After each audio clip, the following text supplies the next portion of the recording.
Bonjour, dans cette dernière vidéo et cette troisième partie du cours, on va traiter de l'affirmation de l'État royal pendant la guerre de Cent Ans, c'est-à-dire du XIVe au XVe siècle. Entre 1337 et 1453 a lieu la guerre dite de Cent Ans. Après la défaite française d'Azincourt, l'Angleterre occupe le nord du territoire. Charles VII est alors écarté du pouvoir royal et ne peut être sacré à Reims, lieu traditionnel du sacre des rois de France, car ce territoire est occupé par l'Angleterre.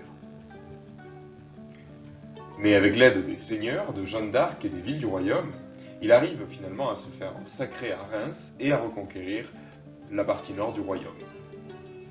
Pendant la guerre, il crée une armée permanente, plus fiable, payée grâce à de nouveaux impôts.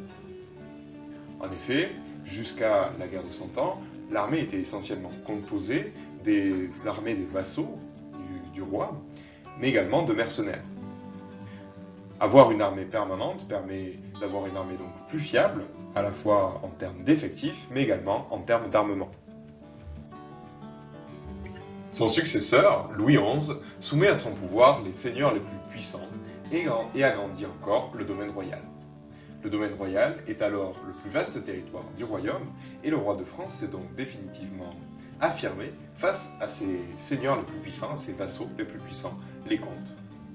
Enfin, Louis XI renforce l'administration et crée de nouveaux impôts royaux, cette fois permanents, qui s'appliquent partout, comme la taille par exemple.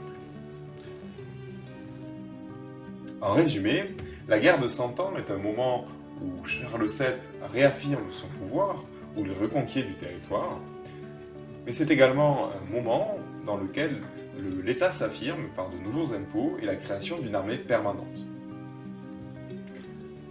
Le royaume est ensuite agrandi par son successeur, Louis XI, et l'impôt est renforcé. Les rentrées fiscales de l'État sont alors plus que doublées.